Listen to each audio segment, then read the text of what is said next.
Thank you for that introduction. So, these are my students. I'm so lucky to work with one of the best students in Norway. And Andreas, he was actually one of them. So he's an NHH alumni, and you can see what happens to them.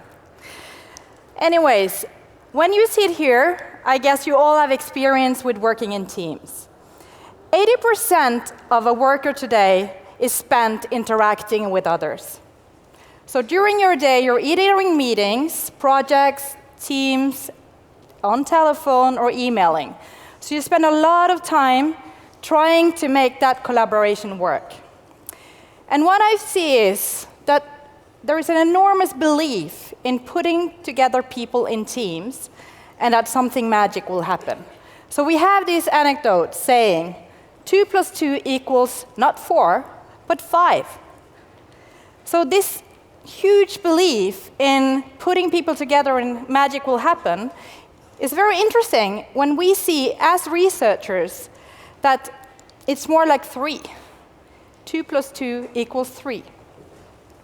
And why is that so? Why do we see so many problems when getting people to work in teams? Well, first of all, one of the challenges we see in teams is actually being creative. I mean, now people have talked here about being innovative and that we believe that, people should collaborate. So when we do experiments looking at how to come up with ideas, we can do something like this.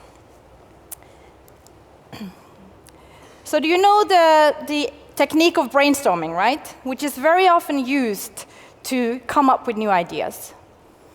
And when I ask people, so do you think a team or individuals would be more creative? Well, normally a lot of people answer teams. So when we do these experiments where we put together, let's say, the 4 of you, you get 15 minutes together in a team to come up with new ideas using the brainstorming technique. And I mean, the brainstorming technique is just to get all ideas flowing, no critique at all. So you get 15 minutes together to come up with ideas. And then I take the 4 of you, and you get 15 minutes, but you sit by yourself. So what kind of results do we see from that? Well, the guys over here doing brainstorming teams, they come up with 28 ideas in 15 minutes, which is not bad. The individuals, they typically come up with 75 ideas. I mean, quantitatively, that's much more, right? But I mean, the clever guys here would say, probably the team ideas are better ideas because they were able to build on each other. So in these experiments, we typically put a judge panel to see something about, how good are these ideas? Are they able to go to the market? So we have to ask ourselves not when do we get the most ideas, but when do we get the most good ideas? So will we see a change in the picture now? Will you now have the best ideas? And I guess a lot of you will think that because you believe so much in teams. So now it's reduced to 3 ideas. And the individuals over here, they have 10 ideas. So what this shows, I mean, it only shows one thing, that if you have 15 minutes and want to come up with very good ideas, do not use the team. You use the individuals. And of course, we have more time than 15 minutes. So of course, what we can learn from this is to not devaluate the individual, to first use the individuals, have them sit by themselves, and then maybe get together as a team and build on each other's ideas. And we could have done that in this experiment as well, and maybe would have even more ideas, right? The thing is that a lot of people in companies and all, they just put together people in teams and start brainstorming together. So that's kind of my lesson in this, that team is good, but also that individuals should not be forgotten. And why do we see this effect? Why is it so difficult for the team to come up with the better ideas? Well, it's an easy effect called blocking. I mean, when you talk, it's really hard for you to think, right? You should be an interacting guy. So instead, you should have time to think by yourself. That's one, blocking. Another typical challenge in teamwork is an effect called social loafing. So, what is social loafing?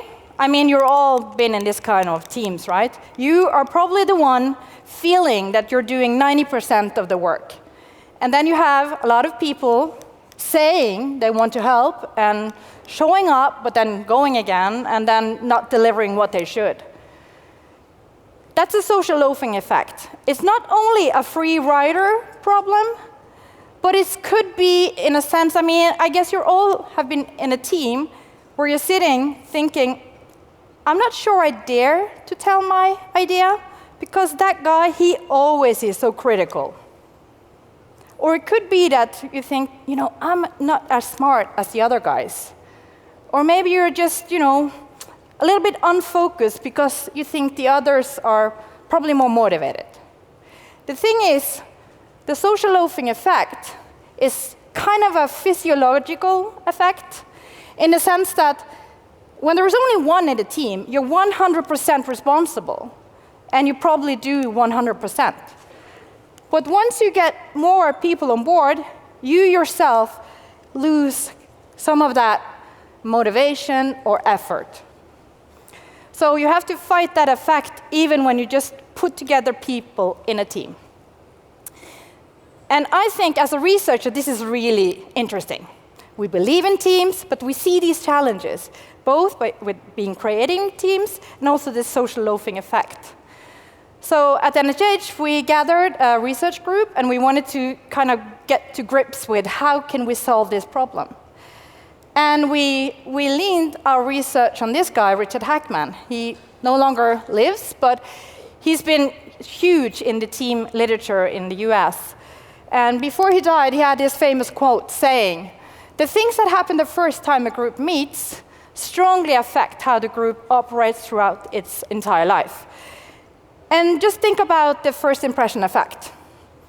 You meet someone, and you immediately get some kind of thoughts of who is this, and how do I feel about this person.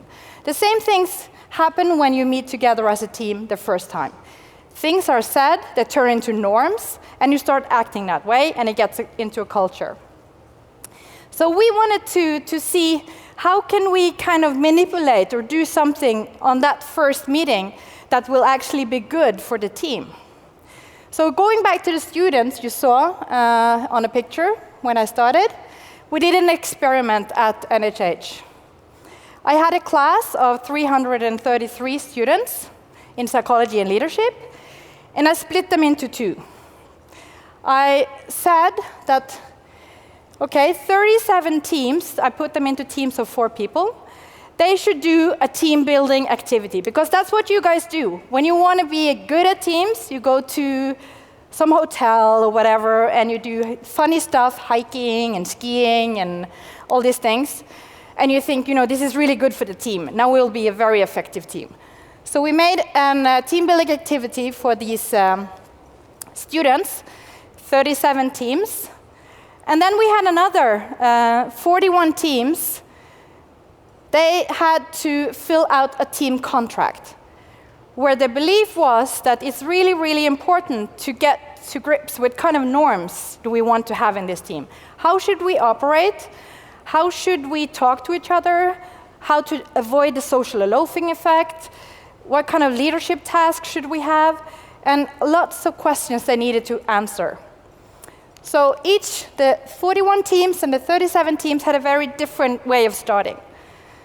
And then 2 weeks later, they all had the same task, the paper tower task. So they should assemble a paper tower with the same equipment. They had 1 hour, and we just said, please, let's start. So it's very type of creative task.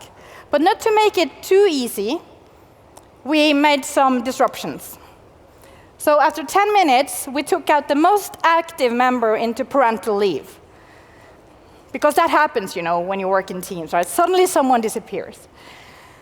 And then, halfway through, we said each leader should switch teams. So now you're not part of that team anymore, but you have to switch into another team. So team leader exchange was introduced after 30 minutes. And then after 15 minutes, before the exercise was done, we said, so this paper towel, they knew from beforehand it should have be as stable as holding 1 glass of water for 10 seconds. So they needed to assemble the paper towel to be a bit solid. And then 15 minutes before we stopped the exercise, we said, you know, it needs to hold 3 glasses of water, not 1. So it was an even more difficult task. And of course, this created a lot of stress and strain. But they went back and they tried to assemble the paper towers. And we were, of course, very interested in, so introducing these disruptions. Were there any differences between the teams that had a team building exercise 2 weeks before, and then the ones that had a team contract, trying to assemble some kind of rules for how they should operate? So who handled these disruptions best? So with statistical analysis, we showed that these were much more efficient in that sense. And of course, we wanted to see, does it have an impact on the height of the towers? I mean, the more objective performance measures.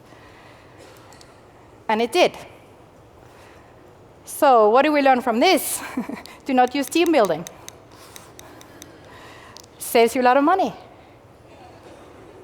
I mean, it could be fun, but you have not, I mean, you're out there having fun, but when you're back to your workplace, you're not even more close to knowing how to give each other feedback, what is the goal, what are the norms, right? So what we have learned from this is to start smart by first, in the team, handle what should the team do. We very often see that teams, I would say especially in Norway, I don't know why, but they start working. Very eager, start working. Yes, we are so ready to work. But with what? And what is the goal? So first, the team needs to find out the goal. Maybe there is a leader above that helps with this or not. Second part, we see this role bit. Who does what?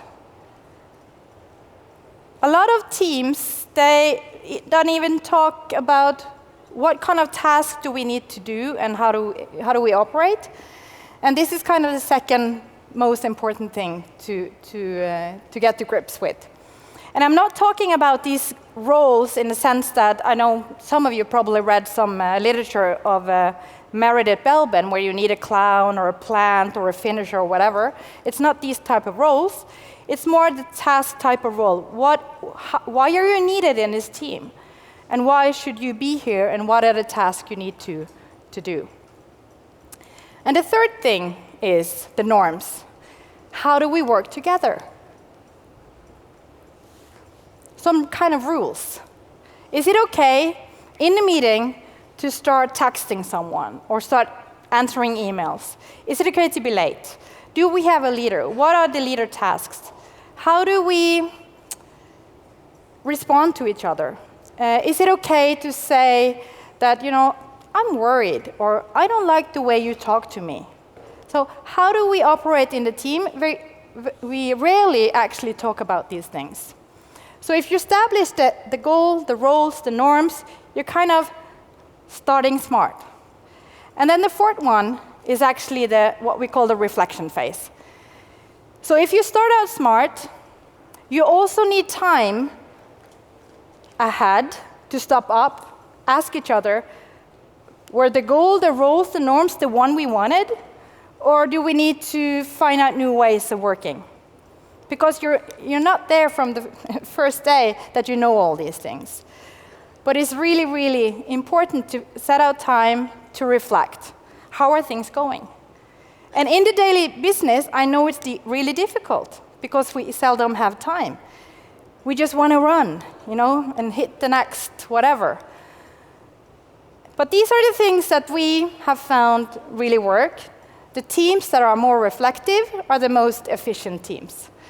So with that, I wish you the best of luck with doing great teamwork, and thank you all.